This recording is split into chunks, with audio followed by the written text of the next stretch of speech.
भजन संहिता अध्याय 135। याह की स्तुति करो, यहोवा के नाम की स्तुति करो। हे यहोवा के सेवको, तुम स्तुति करो। तुम जो यहोवा के भवन में अर्थात हमारे परमेश्वर के भवन के आंगनों में खड़े रहते हो, याह की स्तुति करो, क्योंकि यहोवा भला है। उसके नाम का भजन गाओ, क्योंकि यह मनोहर है। याह ने तो याकूब को अपने लिए चुना है, अर्थात इस्राएल को अपना नीच धन होने के लिए चुन लिया है। मैं तो जानता हूँ कि हमारा प्रभु यहोवा सब देवताओं से महान है। जो कुछ यहोवा ने चाहा, उसे उसने आकाश और पृथ्वी और समुद्र और सब गहरे स्थानों में किया है।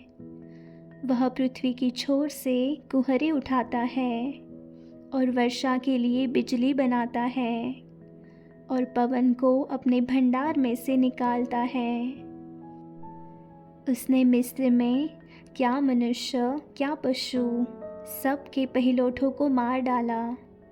हे मिस्र, उसने तेरे बीच में फिरौन और उसके सब कर्मचारियों के बीच चिन्ह और चमत्कार किए।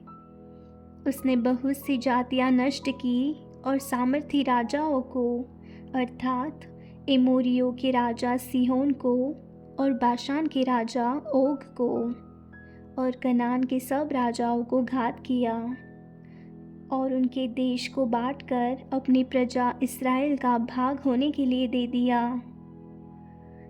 हे यहोवा, तेरा नाम सदा स्थिर है। हे यहोवा, जिस नाम से तेरा स्मरण होता है वह पीढ़ी पीढ़ी बना रहेगा।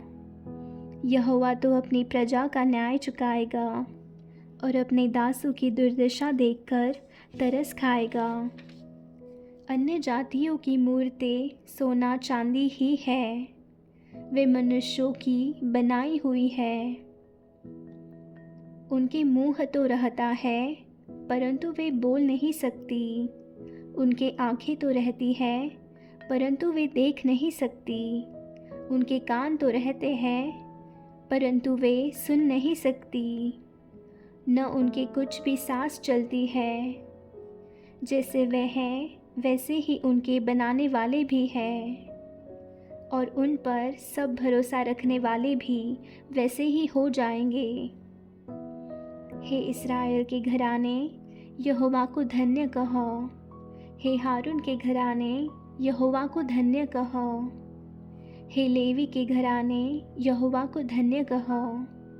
हे यहोवा के डरवैयों, यहोवा को धन्य कहो।